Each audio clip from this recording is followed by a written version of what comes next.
Before we dive into this episode, we wanted to take the opportunity to say a heartfelt thank you for being here. Whether you've been with us from the very beginning when we started this podcast in 2019 or you're new, welcome. We hope you enjoy what you hear, and if you do, please download it, share it with friends, and leave a review. It really helps us get better guests and share the midlife love. In this episode, we're tackling a sensitive and tough conversation that can save lives.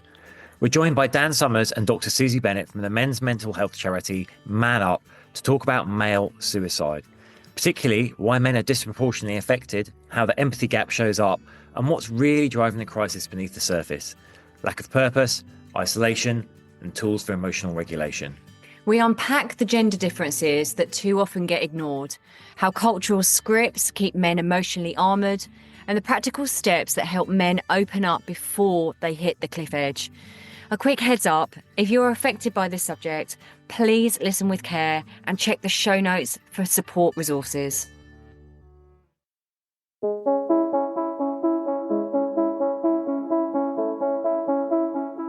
Hi, I'm James Davis. And I'm Claire Davis. We're the Midlife Mentors, here to lift the lid on how to achieve health and happiness. The balanced, no-nonsense way.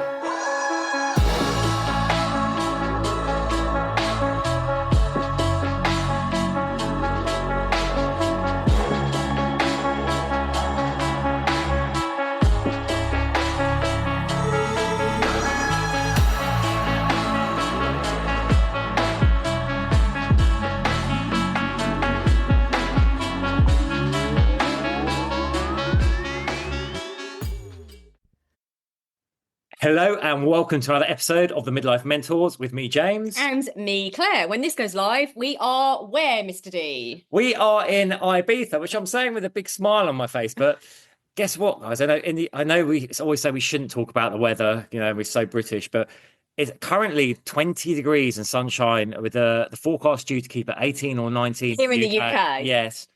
I think on Friday we looked at the weather for Ibiza for our retreat and we are like, yeah, look at that, 24, 25. It's since changed to 4 days of rain. Yeah. So fingers crossed when you're hearing this, that hasn't happened and the sun has come out. Pray for no storms. I mean, it's not just rain, James. It's like apocalyptic storms by the looks of it. Anyway. Let's brush over that.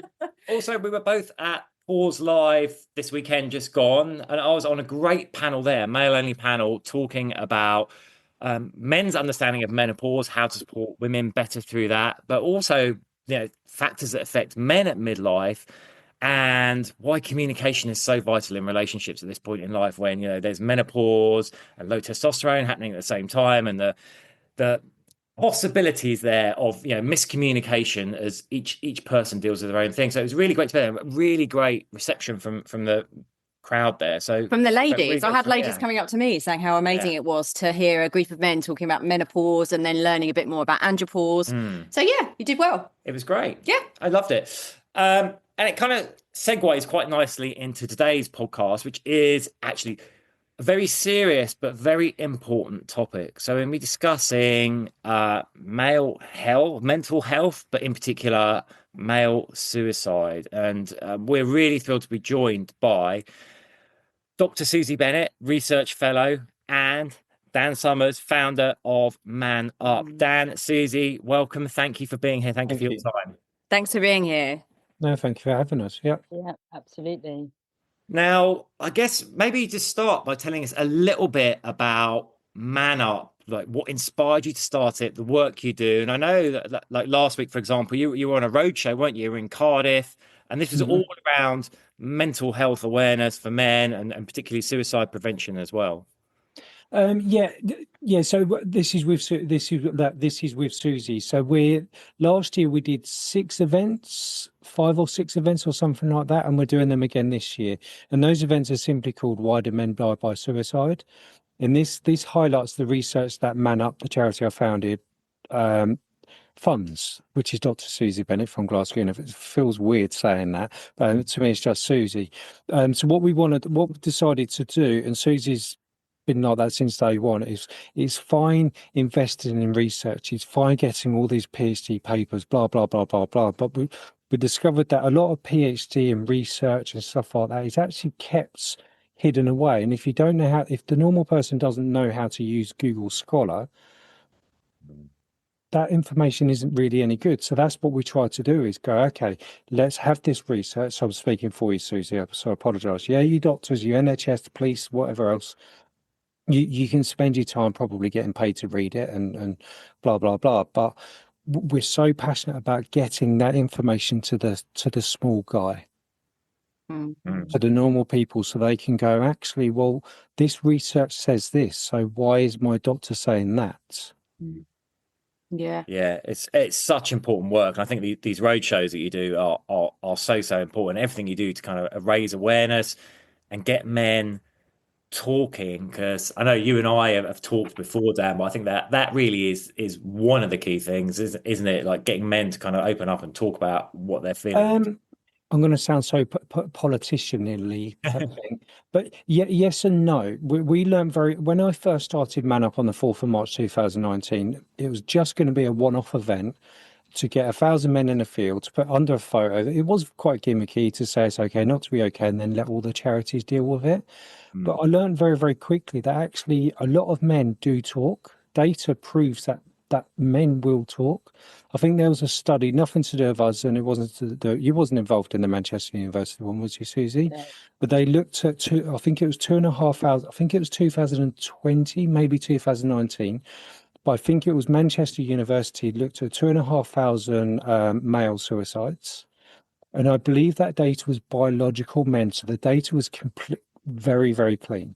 I never know how to say that in a more PC way, but the data was biological men, 2,500 dead men. 91% of those dead men were in fact speaking to doctors. They were speaking to charities, and they did actually ask for help. Oh my goodness. Yeah, that's something what not many people. That's something what not many people know. So that's why we're one of the few. I think we might be the only one, and I'm proud that other people are starting to change. Of saying actually, well, men are talking and they're still dead. So we flip the script now, and I know, James, we covered it in a podcast or two. We did it as well. Is we're not scared to say, well, that's fine. If you want the man in your life, doesn't need to be a relationship, just the bloke in your life. If you want them to talk, and they're not talking, is that more to do with you? Why won't they talk to you? Like with my wife, there's a fruit fly just rolling around here, so I apologise, but even my wife completely and utterly understands that sometimes I don't want to talk to her about certain things. I need to go racing motorbikes, so I need to do my wild camping or anything like that to declutter my brain. Then I'll come back. It's not that I don't want to talk. It's just I need to sort my head out first and come back. And that's what we try to do as a charity. We'll always try to get men talking, and we're bloody good at it. I'll try and watch my language. We're very, very good at it. But we're not scared to ask the question to say, well, if he's not talking, is that a you problem or is that a me problem? Yeah. It's amazing. Susie, just coming to you for a sec. What inspired you to get involved in this? I'd love to know your story behind this. Well, I did my first study into male suicide in 2018. And that work was really born, I suppose, of personal experience, having loved ones struggling with suicidal thoughts and feelings. And as a family, trying to navigate caring for someone in suicidal crisis and experiencing shortfalls in services and effective support and provision, and just sort of ending up being on the front line of a mental health crisis that none of us were trained to deal with, and involved one of the people that you love most in the world. So it's a really psychologically complex situation. It's one that families kind of up and down the country many families are navigating. And for me, I grew up with three brothers. So we're four of us 4 years apart. So we were very close in age, and we were an absolute unit when I was younger. So I was always very close to masculine energy, felt very at ease in male company, had a deep love for men. I have a deep personal acknowledgement for how much my brothers have shaped who I am and kept me, safe in the world. but even so, like doing this work, I'm saying that because I came into the work sort of as someone who thought they, you know, understood men to some extent. And I would say that, you know, I described the research in a way on in the personal impact of the research. It was like putting my brain through a car wash. And so many, ideas and beliefs that I had about men. I mean, I talk a lot in the research about the impact of cultural norms of masculinity. So how these ideas and beliefs about how men should behave can have an impact. And I always say it's really important to acknowledge that that's not just about men's behavior. It's about how women have also been socialized to have certain expectations of men, and how that can create real barriers in terms of our ability to really hear men's pain. To go back to Dan's point about it's not just about the talking, but also about the ability to listen and have that listening really be imbued with compassion. So for me, I love this work, which sounds I don't say that in any way to diminish the brutality of what the experience is for people. And I also have thoughts and feelings of suicide myself as well. So I know to some extent what that feeling is like. But you come into contact. I've met so many glorious men through this work. One of whom is on the call with us now, Dan. Like what Dan is doing, and he won't say this himself, but the amount of emotional load that he carries to try and make a change with this work, and the amount of hours and work that goes into it. It's and Dan's one of many kind of men through this research that I've met, and it's really kind of enriched my life in a personal capacity. I just want to jump in there before you ask your next question. Susie, it's really nice to hear you say that, because that love that I can feel that you have, and respect that you, and honor that you have for men, is really nice to see in another woman, because I have a very similar love and respect and honor for men too. I've got a brother, and yeah, they've absolutely shaped me, and it's just nice to hear that. Because sometimes you hear some of those loud voices, the toxic feminism, I call it, where we push the men down and say they don't matter and no one cares and all that kind of stuff. But it's really nice to have women stand up and say, you do matter, we do see you, we do care. And there's women here on your side that want to support you. Yeah, absolutely. It was really critical for me at a certain point to realize for myself the gender biases I carried, and I always say it's a bit like when we talked about men or thought about men, it's like we picked up a telescope and put on the front of the telescope the lens of the worst men we'd ever known, and that's how we then looked at men. And then when I thought, what if I take that lens off and I put on the lens of my brothers, some of the best men that I've known, and look at men through that lens, it suddenly becomes completely different. And there, it was a real period of great shame for me to realize, the ways in which I'd kind of been so dismissive, I think, of. Same. Thanks for sharing that. Thank you both for sharing that. And it's amazing work that you're both doing, Susie and Dan. I just wanted to ask another question of Susie. Actually, you researched this. For listeners, can you give us some idea of the scale of the suicide? Would you call it an epidemic that men are facing? And maybe just explain that kind of like the gender bias in the suicide numbers. So in the UK, it's about 3/4 of all suicide deaths are male. And suicide statistics started being recorded in the UK in 1861.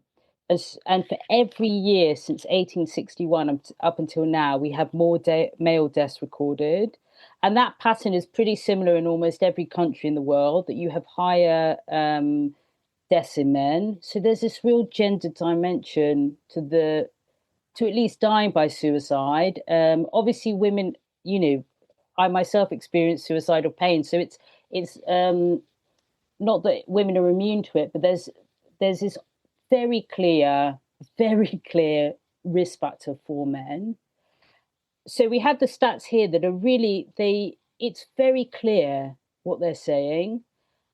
And so you would have thought that the research then, the research output would kind of match then the scale of the problem. But we have a huge research deficit when it comes to male suicide. And, you know, for me personally, it's been a real struggle to find funding for my work.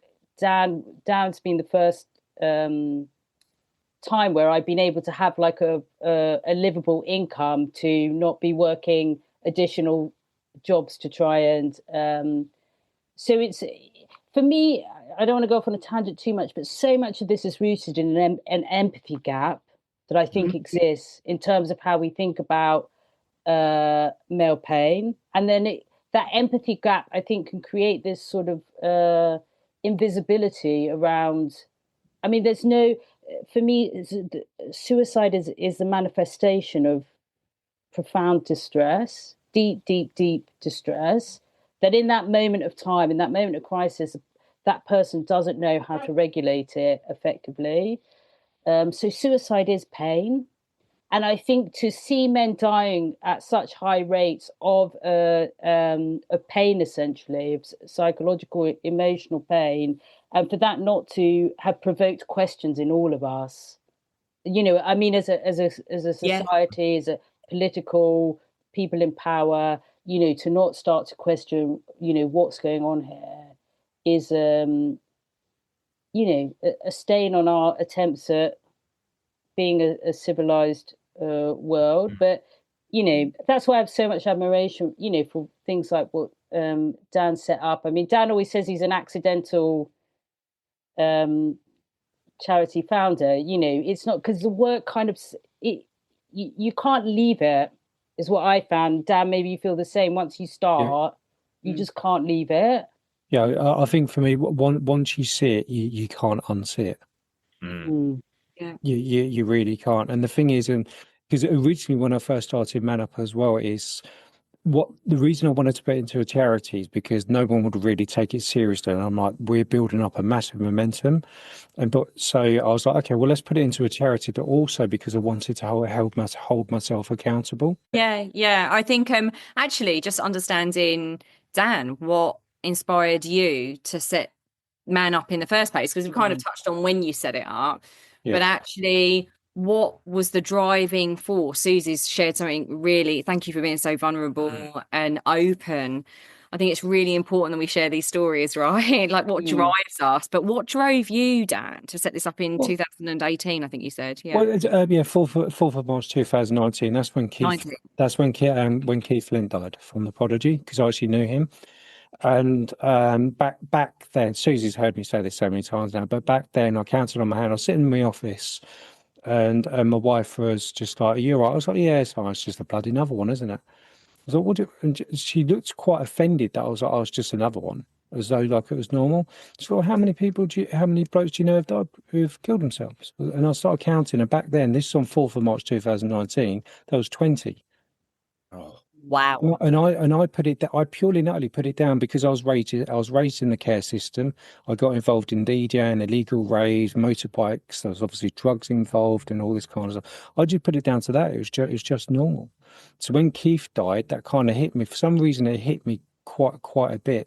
And the reason being is, I will say this because I've seen some press releases on it quite recently. I remember being in an illegal rave, I think it was at Stansted, and Keith Flint was in the van. And this is when Prodigy was blowing up, Firestarter was getting bigger and bigger and bigger. And I remember saying to him, I was just like, well, when you get like massively famous and you've hit all of your goals, what will you do? Wow. And I've had this discussion. I've even had recent thoughts about it. I'm not suicidal at all, but I've had recent thoughts, and I think this is where men and women are different. You got to bear in mind, I've had thousands and thousands of conversations. They're all on the website, all over social media.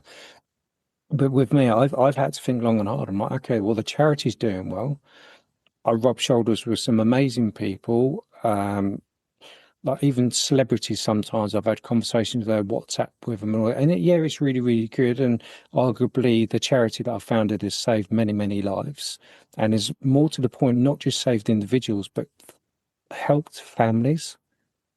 Kept those. I think that for every suicide, I think I did a podcast with SOBS charity, Survivors of Bereavement and Suicide. Brilliant charity.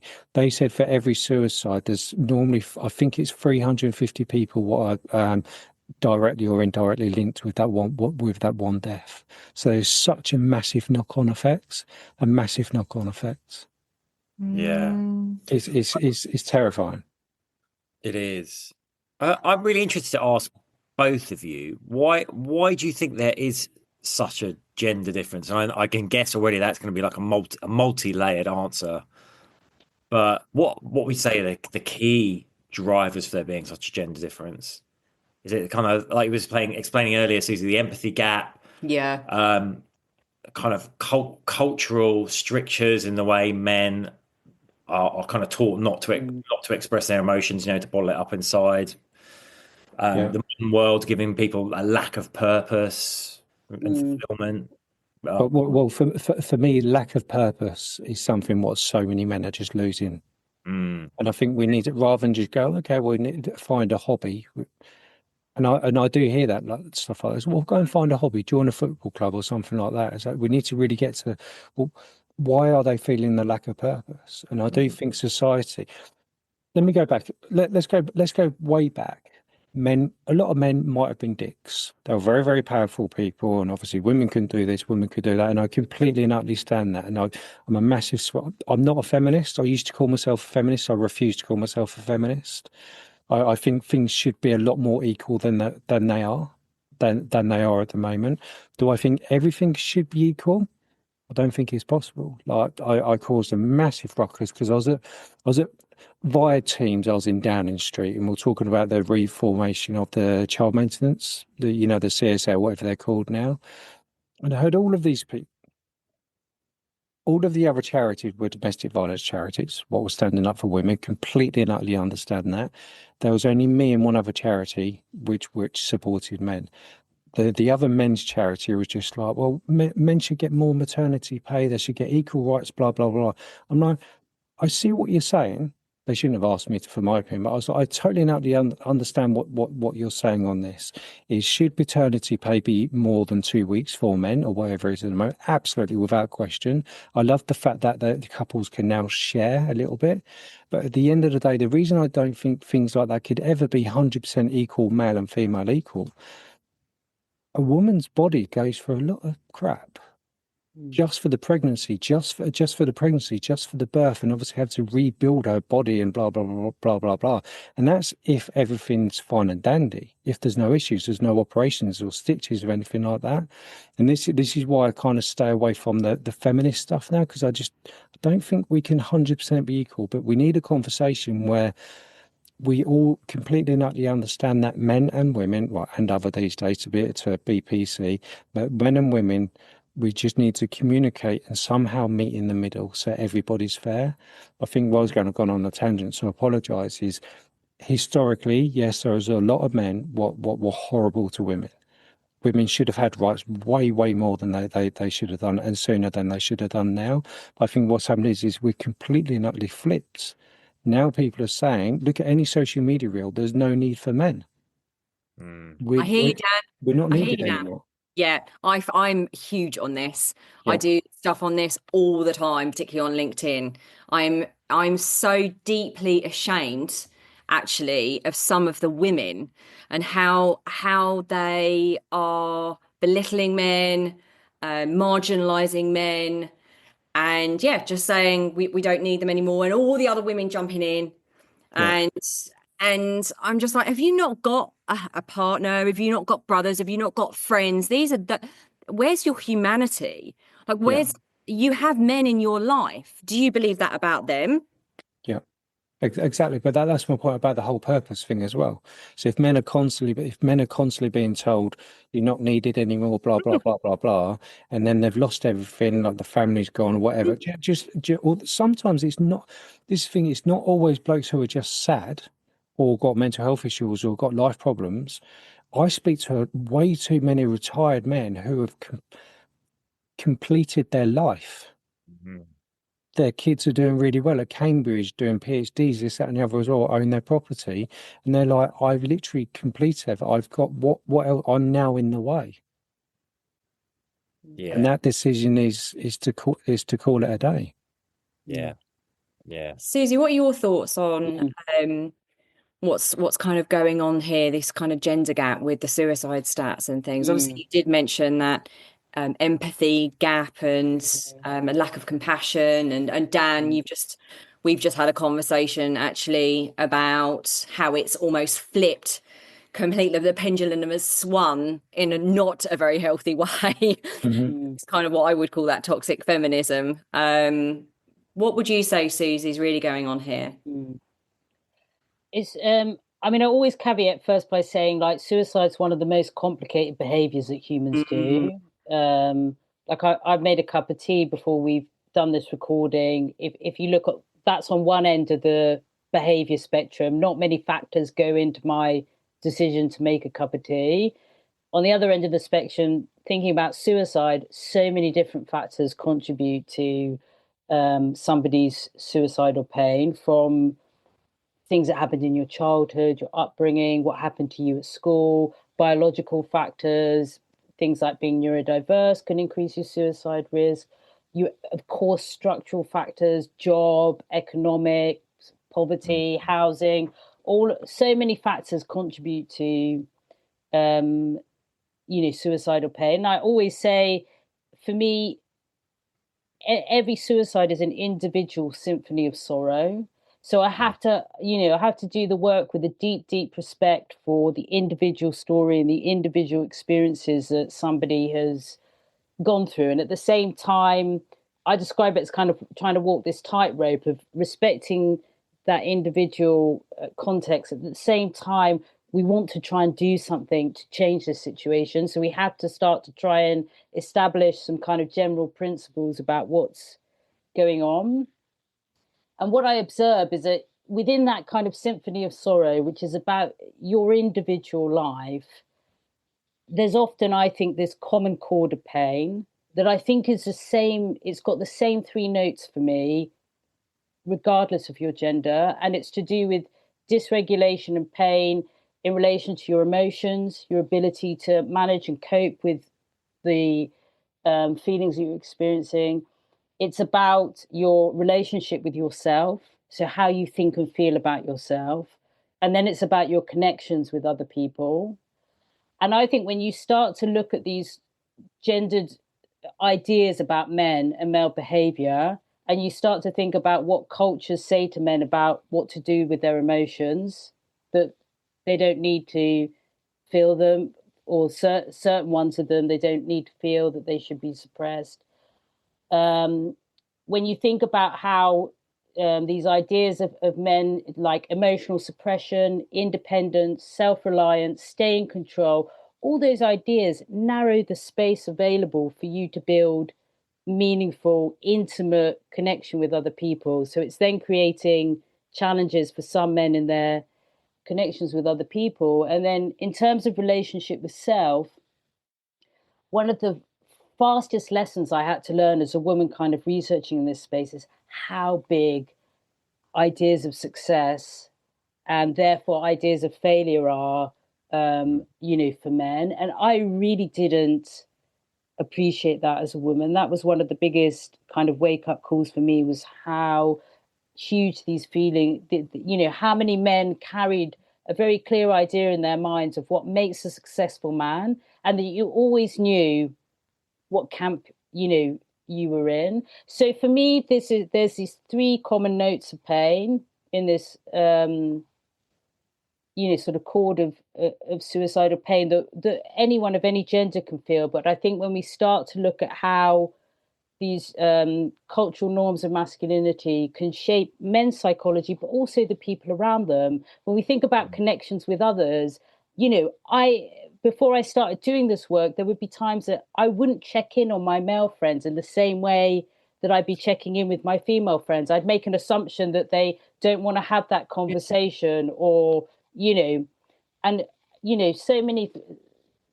so it's perpetuated these norms by all of us and by the behaviors that we do. I mean, even for example, one of the things that some men have shared is that if they've gone to the doctor when they're in a really bad place and they are expressing what's going on for them in very practical, matter-of-fact terms, but because we've all been potentially socialized to read distress as kind of manifesting in very heightened emotional expressions or tears, because of a man sort of expressing it in a more matter-of-fact way, he's not being read as being at a point of crisis, when in fact that he was. So again, these all these sort of cultural ideas that we develop about emotions and people's behavior can have a role in this. Now, of course, there's so many other things going on beyond just what I research. There's biological differences between men and women. There's research that looks at the impact of testosterone in suicide behavior, not stuff that I kind of look at, but through my lens of kind of looking at culture and how that can shape our psychology, our thoughts and feelings and behaviors, then I think you can start to see how men are potentially at elevated risk. I think what Dan says is really true as well, around purpose. I think that we get so much. I mean, purpose for me is really interesting when you start unpacking it in terms of what does it actually mean? Because for me, my purpose has always come to some extent from helping, from being of service, Dan's work now is literally helping. Like that's what ManUp's kind of essence is. And I think that, for me as well, the modern Western society and this cult of selfhood, which has disconnected us so often from the medicinal power of service, when the service is in something that we believe in, like there's no point asking me to go and fight in a war that I'm morally against. There's no service for me in that. But doing something that you, helping others in ways that you believe is meaningful, I think is tremendous kind of purpose in that. And, and it's so important, particularly, I mean, Dan and I speak about this a lot as well with young boys, young men, that we're giving them a vision of purpose for their lives, for the role that men can play in solving the crises that are, everywhere you look. Yeah. Thank you for that, Susie. It's kind of sparked another question in my mind. I think we see a lot in the headline figures that mental health generally is deteriorating. We see like increased levels of anxiety, etc. And I think there's a really strong argument as the role technology, social media plays in that, and all those things we've just talked about. But are the statistics for suicide, are they stable or are they getting worse? Bearing in mind the general mental health kind of picture. Yeah, I mean the statistics kind of fluctuate. I think they got worse last year, but they had been improving. I think the thing with statistics is you always have to take them with a real pinch of salt because so many suicide deaths don't get recorded. So many countries record them in different ways. I've spoken to families where, because in certain places there's still a stigma towards suicide, that coroners have recorded a death as death by misadventure because they're trying to protect the family. And actually the family were like, no, there's no denying here what's happened. And so, yeah, I think with statistics, it's always, we have to sort of hold them gently to some extent. But I mean, I don't know how broad you want to take it, but I don't think, I mean, if society were a human being and in the doctor's room talking about itself, I would go, you are a very unwell individual. I mean, I don't think we live in societies that are conducive to well-being. And I have a personal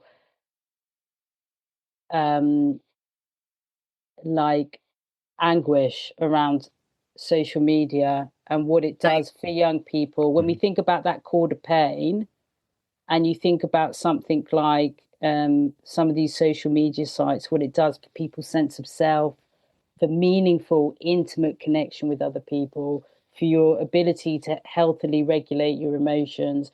I mean, I just think it's hugely corrosive to those things. Same, Susie. Yeah.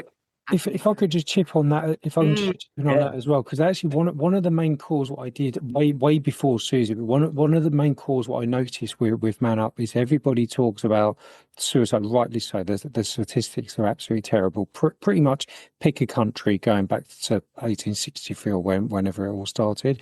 Pretty much the data is always the same: men dead. That's it.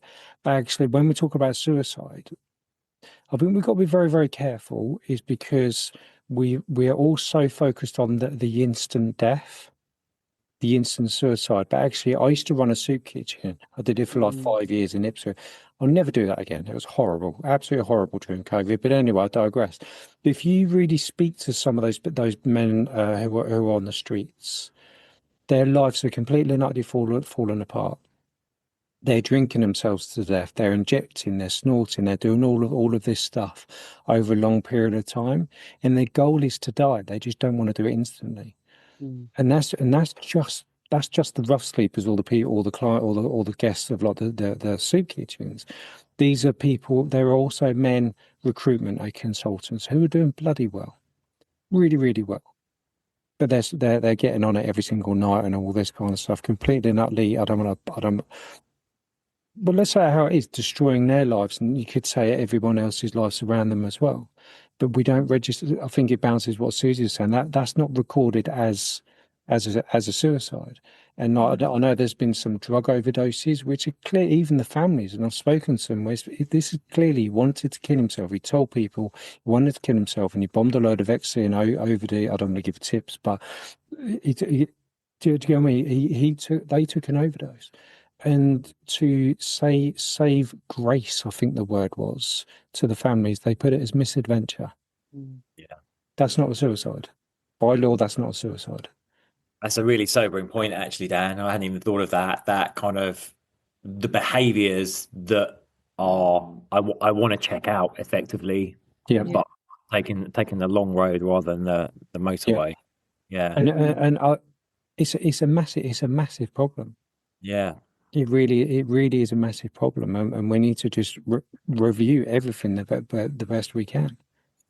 Yeah, because one of the things that I don't know whether I can articulate this, but there's such a human sickness is how it feels. There's a sickness of humanity that's so actually complex and complicated now. It's almost, for some people, it's almost like where do you start, really?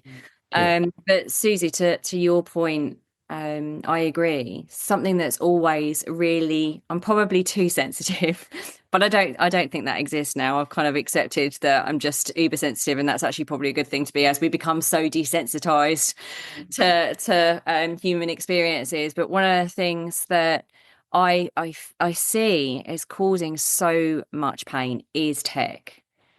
Not being able to regulate yourself because you're constantly distracted. You're not even able to access your own emotions. This is not just men, but women as well. We can't access our own emotions because we're constantly distracted, constantly seeking, from a physical perspective, that dopamine hit. We don't even know it consciously, but we're going for the dopamine hit, and actually we're looking in all the wrong places. We're going on social media, we're seeing everyone else's perfect lives, which, as we know, aren't. And there's comparison, there's lack of purpose, there's why am I not there yet? Especially at midlife, why am I not there yet? Why was I promised this nirvana of happiness and peace, and I'm not there? So I don't know what, I don't have a question. I think I just wanted to reiterate that, we can talk about social media and tech, but there needs to be something that's done around this, because it's eroding our ability to even feel. We're kind of numbing ourselves as well. Well, it's funny you do. When Charlie Kirk died, Yes. my son, I don't know where he was, but he was 13 years old. And I'm very much a critical thinker, so I watch absolutely everything. I love learning about different people, and my son was just like, oh, Charlie Kirk's been shot. And I remember, I don't know what I was doing. I was doing something else, so I went onto the news and social media, and there was that video of him, which was horrific. And I went to my son. I was like, "Have you seen the video?" And he goes, "I had no choice." 13 years old. I know. No, sorry, it's 14. It's just 14. There's my get out clause. And this is what I really hate about social media stuff is, yeah, we've got these rules and regulations, but actually a 13, 14-year-old with his friends the video was forced upon them in, like the reels and all this kind of stuff. Because remember, it was literally everywhere, that video. Yeah. And I think this is causing, like, I get a bit spiritual, soul level damage, right? Because I just don't think we're meant to see something like that. No, we're not. And move on to the next thing. Oh, I'm on to the next reel now of someone doing a funny dance, and it's like at some level that has damaged you seeing that, Mhm. but we're kind of brushing over it. Yeah.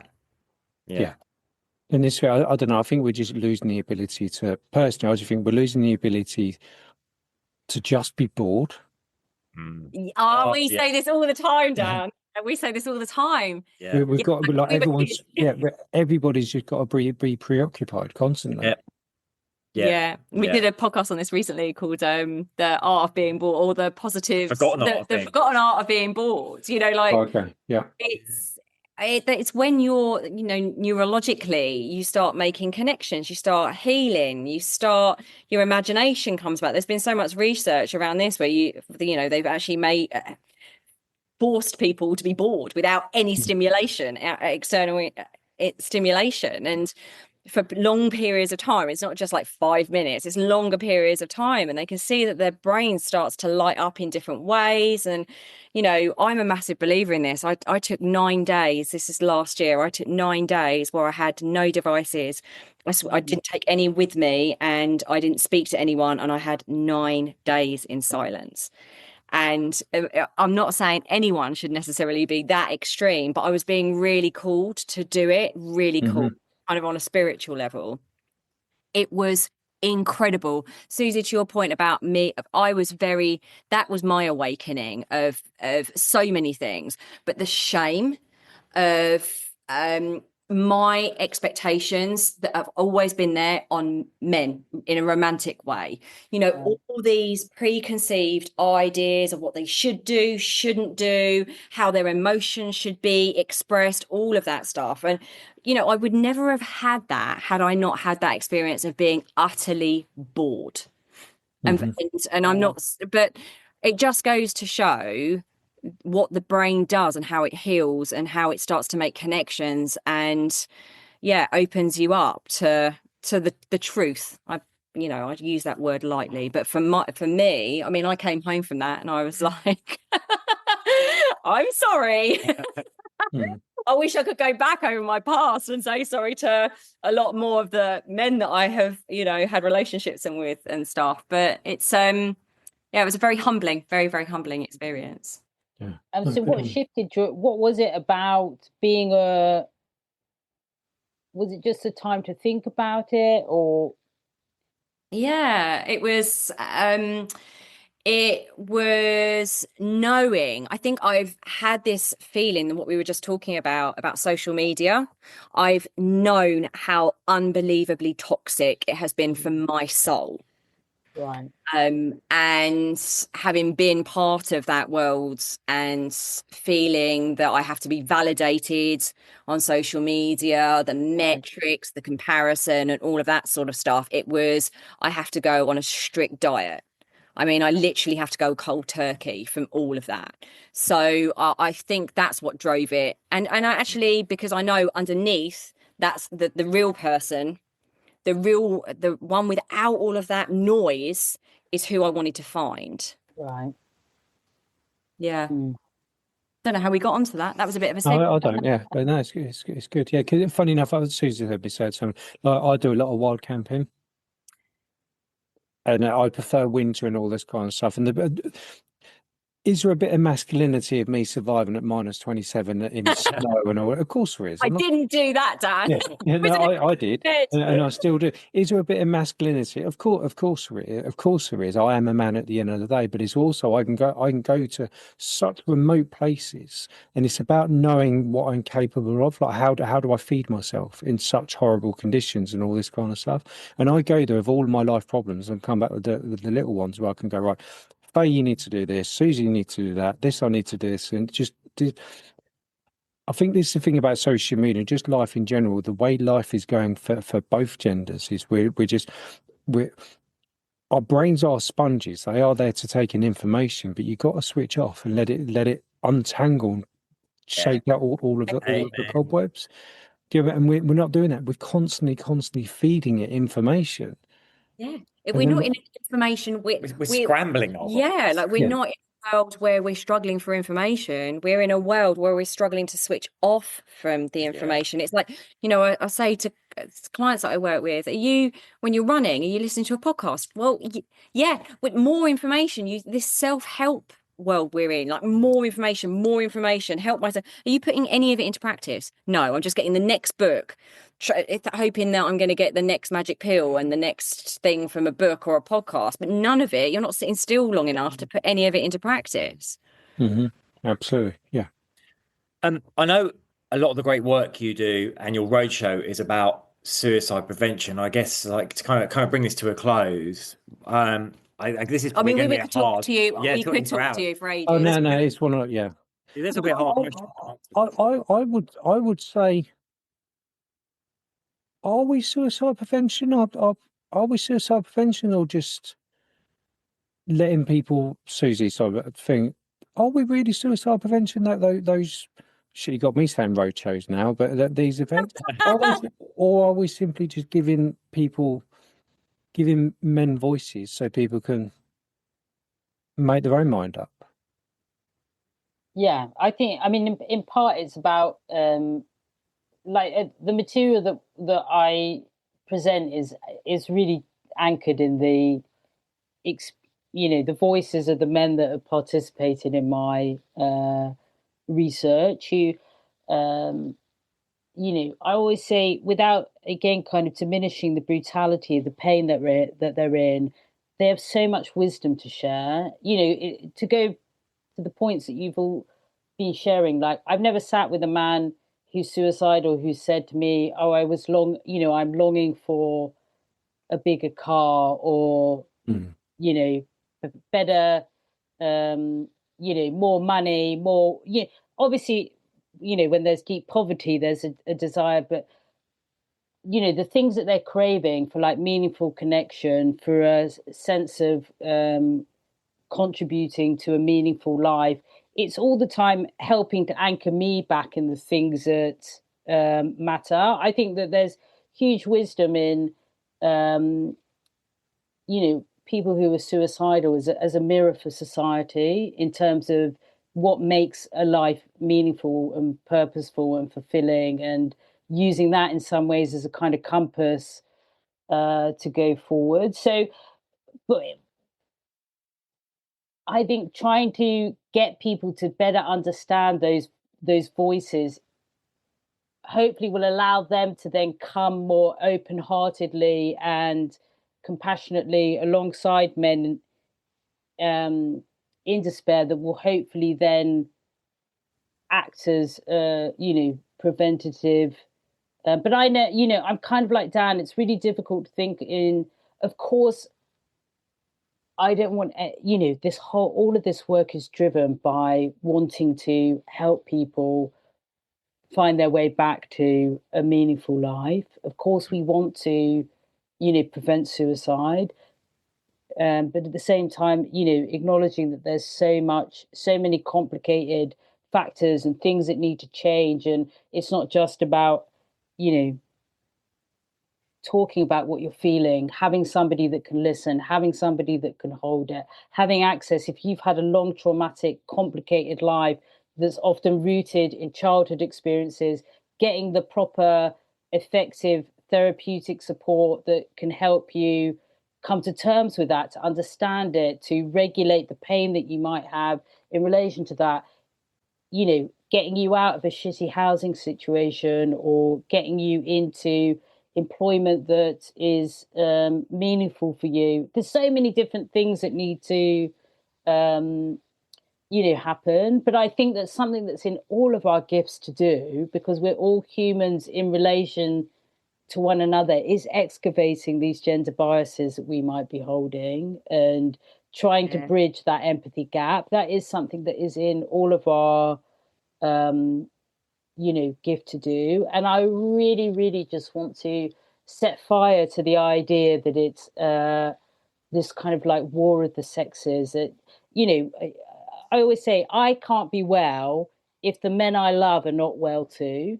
And so we, you know, my life is entwined with the well-being of, of men, and so it's not an us versus them kind of situation, and we have to get out of that thinking. And there's challenges and difficulties that I face as a woman that I need to the men in my life to understand, and vice versa. That's lovely to hear, you know, you talking about the event where talking about the menopause and you know, and having that exchange is yeah, I think so important.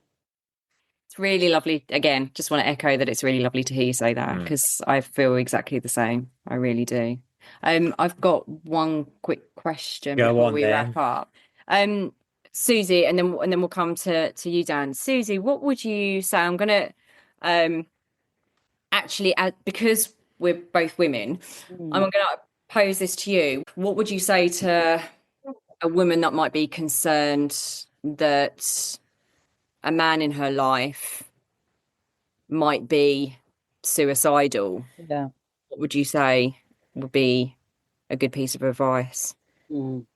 Sorry, I put you on the spot there. It's quite a difficult one. No, not at all, because I know that for people listening, this is reality that they're facing. I think what Dan said at the beginning is really important, in the sense that they don't have to talk to you, but finding them someone that they feel safe to disclose those feelings to, or sharing with them podcasts where other men are talking about their suicidal thoughts and feelings. And, you know, that's why I share quite openly about my own experiences, because I want to normalize as much as possible that for me it's such a normal response to have at moments of life, to go, I don't know if I can do this. It's so, you know, it's so much.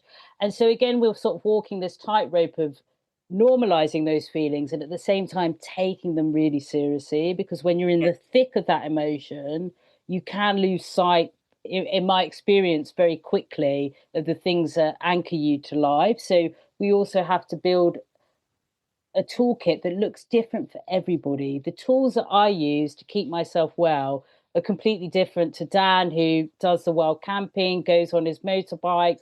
I mean, in some ways, I kind of envy Dan's tools. They sound, you know, amazing. But like things that you don't even realize. For me, watching football is a massive tool for emotional regulation. Like, I find it very difficult to cry.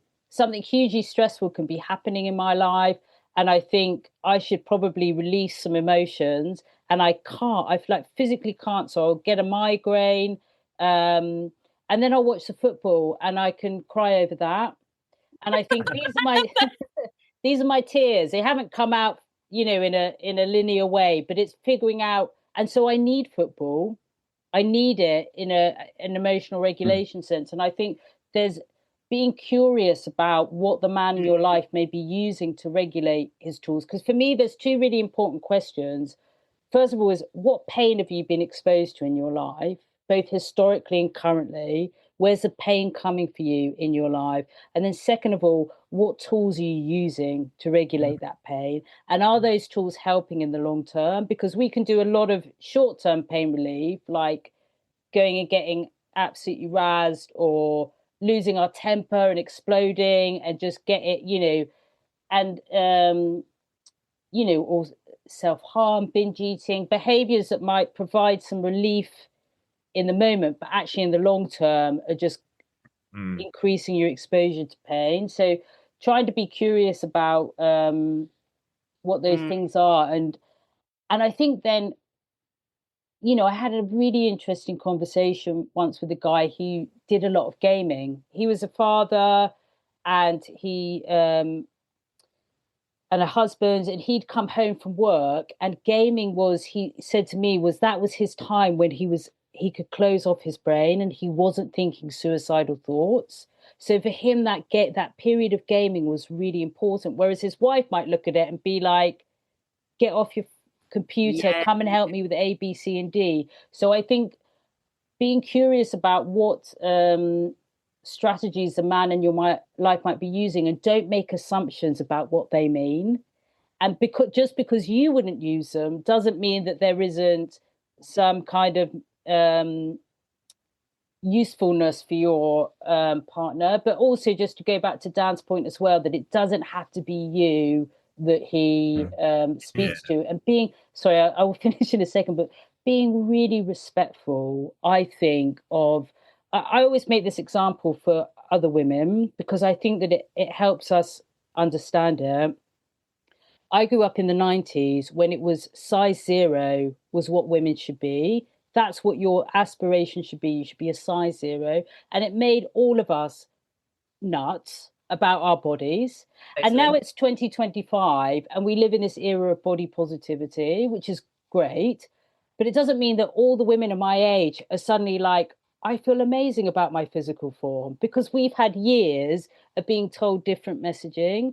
And it's the same with men in some ways. We're now in a period of time where we're trying to, or some of us are trying to encourage men to talk and that kind of emotional expression. But it doesn't mean that you can just, a lot of men just flick a switch and suddenly be like, that's completely accessible for me to start doing. There's huge buildup of these internal kind of barriers to potentially doing that. So I think as well, trying as much as possible to exercise sort of patience around that at the same time.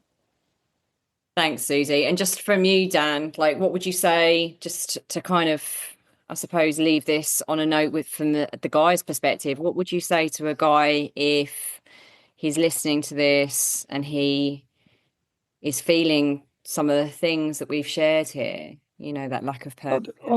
I'd say for one of the things what I see out of, again, hundreds, thousands of videos I've done with blokes all over. Jones has been in one ages ago, but it's just learn how to get rid of the small problem, get rid of day one's problems before they escalate into day 2, day 3, day 4. Because the one pattern what I do see with not all, but just to clarify, not all of them, but what I see time and time again is most blokes, when I ask them in a video, I'm like, well, why did you get the crazies? Excuse the terminology. That's just like, what caused you to get the crazies or go mad? And we all have a laugh about it. And they're like, I don't really know. And then it's weird because you watch them, the process, what was going on. They're like, oh, actually, I think, it was this, it was that. So it's lots of small problems, what escalated into a bigger problem. And that's something what I'm really passionate, even with my own wife, it's like we will dedicate time. So it doesn't matter how small the problem is. We're not perfect at it. But it's just like we've got to get rid of those small problems before they escalate into bigger problems. And this is something, and I caused a bit of a storm. I did a talk with the NHS because I said in my case with the difference between men and women, especially in a straight relationship, is a woman normally knows that something's wrong with a man before he does. Yeah. Literally, I don't know about same-sex relationships, but I can only speak for it as a straight man. But with Faye and I've been my wife. I've been here. It's like when we start bottling everything up, the woman will be like, "What's wrong? What's wrong? What's wrong?" And then what will happen is the bickering will start. Then she will go, and we say this to blokes all the time. And this is why I get rid of the spawn problems, because if your partner asks her friends, is it me or is it him? Who's being a dickhead? Is it me? Am I being a bitch? Or is he being a dick? No, it's him as being a dickhead.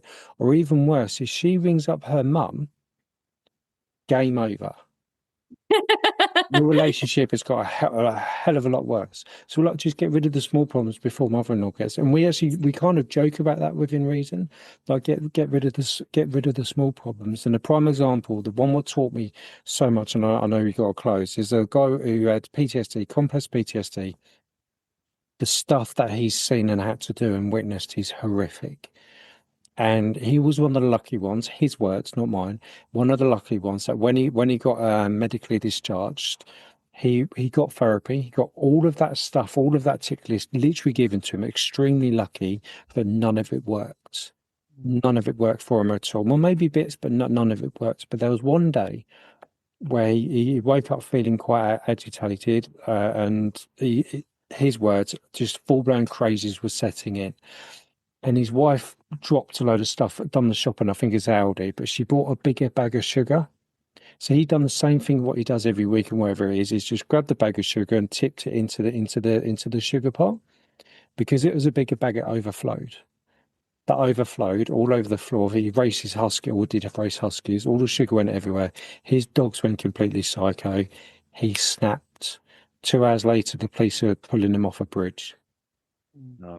And the trouble is, where I'm going with this one is that's a real prime example of people look at it and go, well, it's only, but bloody hell, what's wrong with it? It's only a bag of sugar. It's not. Everything else was just escalating. And that's that tipping point. And this is why I'm so passionate about gay, straight, whatever, male or even female. Get rid of those small problems before it escalates into a bigger one. Because if you don't, they will turn into a bigger one. And I'm very, very convinced, and this is the last thing I'll say,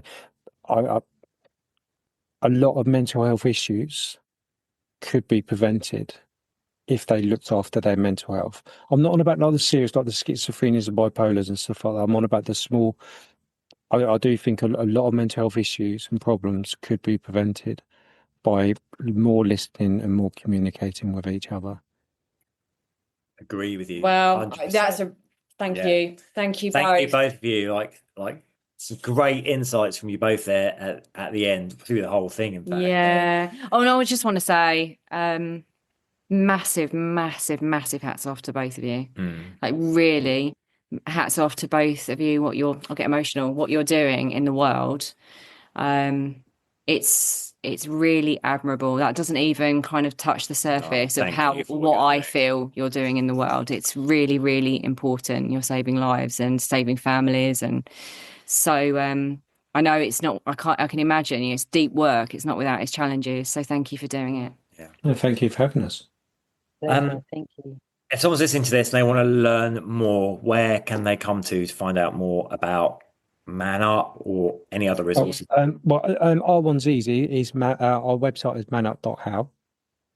And we've done that on purpose because we're Jones, you followed it for a while. We've never once and never will ever tell a man to man up.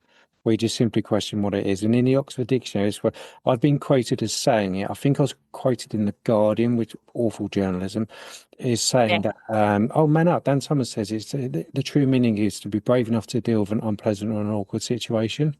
I nicked it from the dictionary. It's literally in the dictionary. So that's what we try and do is just word it that way. Yeah.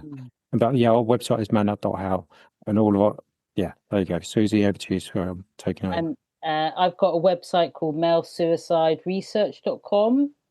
And so there's, we try to turn all the papers all the research that we write into create public guides of them, public versions of them. So there's a resources page on there with loads of stuff that will hopefully be useful for people. Right. Well, we'll put both of those in the show notes. Put everything in the show notes anyway, so people can easily get in contact with you. But again, thank you so much for your time, both of you. Thank you. This is going to be a very popular episode for all the information and the love and care that you've put into it. So thank you so much. No, thank you.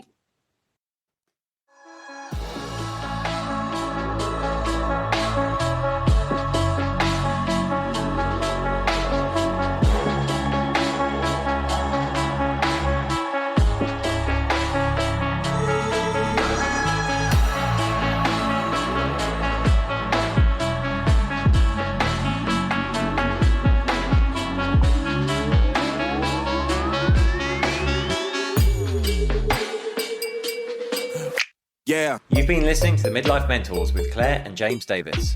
We'd love to hear from you. So drop us a line at info@themidlifementors.com with any questions or topic suggestions. And make sure you join us on our Facebook page and YouTube channel. You can find us under the Midlife Mentors. Yeah. What?